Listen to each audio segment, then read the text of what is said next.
ఆ ఘోరారణ్యం ఏమిటి? ఈ సుందర మందిరం ఏమిటి?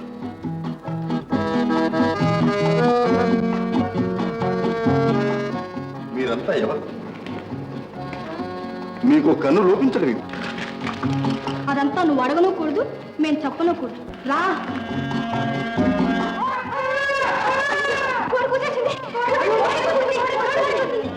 వీరుకుమారా, మళ్ళీ రేపు రాత్రి దర్శనం చేసుకుంటాం. మేము వెళ్ళిపోవాలి. ఇదిగో ఈ తాళం చెవులు. వీటితో ఏం చేయాలి? పగలంతా ఒంటరిగా ఉంటావుగా, అవి ఆ మూసి ఉన్న 5 ద్వారాలు చూసావా?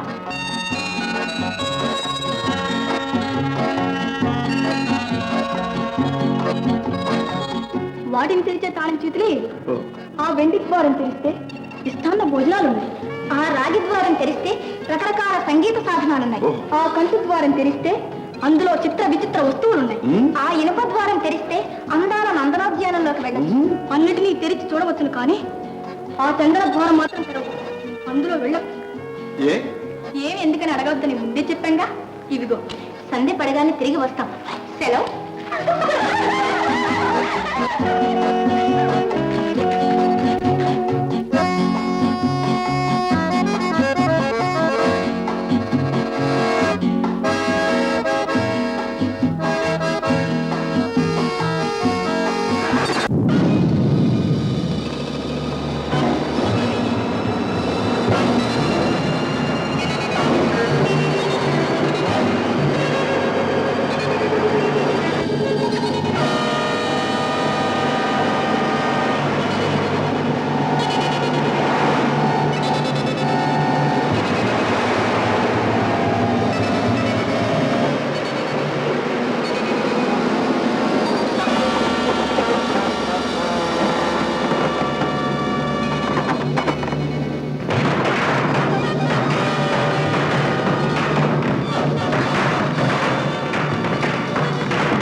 వీరకుమారా, నీ మేలు మర్చిపోలేము. ఏమీ ఆశ్చర్యం, మీ అందరికీ లోపించిన కళ్ళు తిరిగి వచ్చినాయి. వీరంతా ఎవరు? వీరనమండగురు మంత్రగత్తెలు. అంతర్గత్తెల? అవును, అష్టక్షుబ్దిక అని వారి పేరు. మేమందరము రాకుమారుమే. ఈ క్షుబ్దికలు మమ్మలను కూడా మోసం చేసి తీసుకుని వచ్చి మా అందరికీ ఒక్కొక్క కన్ను పోగొట్టి మమ్ము బానిసలుగా చేసి హింసించారు. ఈ విగ్రహాన్ని నాశనం చేసి అగ్గివీరుడని పేరు పొంది మాకు విముక్తి కలిగించారు. అగ్గివీరుడా? అవును, విగ్రహంలోని అగ్నిని ప్రజ్వలింపజేసి దాన్ని నాశనం చేయటం ఒక అగ్గివీరునికే తగునట. అది నీ వల్ల జరిగింది. పోయిన మా కన్నులు మాకు లభించాయి. నేను మా నాన్నగారి దృష్టి కోసం బయలుదేరాను. మీ దృష్టి మీకు లభించింది, అది శుభసూచకమే. మా తండ్రి గారి దృష్టి కూడా లభిస్తుందన్న నమ్మకం నాకు కలిగింది. వస్తాను. సరే.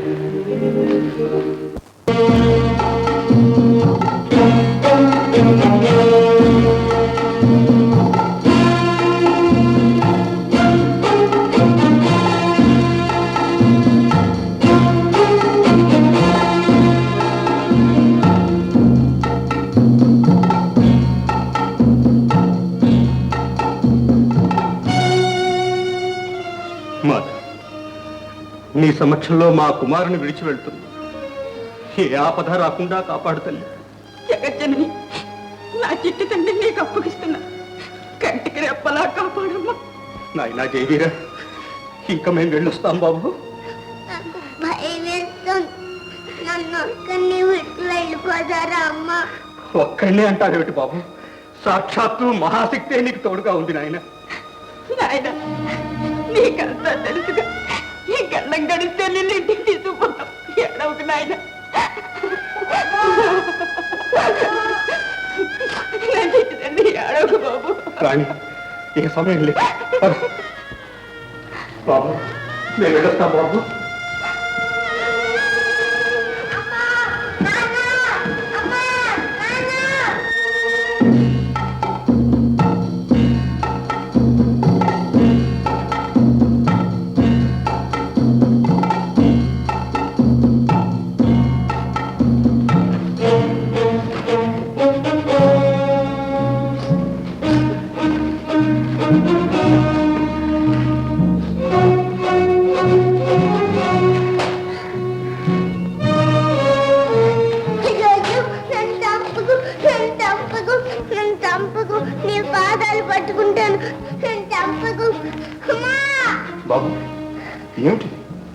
నేను చంపుతానా?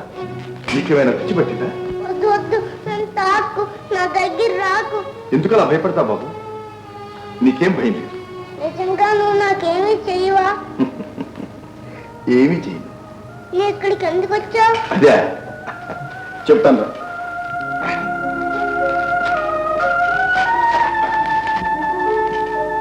బాబు, దూరం నుంచి అంతా చూశాను. నాకేమీ అర్థం కాలేదు. ఏమిటో తెలుసుకోవాలనే వచ్చాను. నిన్ను ఇక్కడ వదిలిపెట్టి వాళ్ళు ఎందుకు వెళ్ళారు బాబు? నాకు ఒక గండం ఉందట.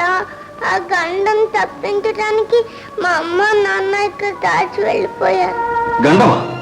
అవును, ఎక్కడో ఒక విగ్రహం ఉందట. ఆ విగ్రహం నాశనమైన 3 రోజుల్లో దాన్ని పడగొట్టిన వారి చేతిలో నాకు మరణం ఉంది. నిన్ననే ఎవరా విగ్రహాన్ని నాశనం చేశారట. ఆ సంగతి తెలిసి మా వాళ్ళు రహస్యంగా నన్ను ఇక్కడ దాచారు.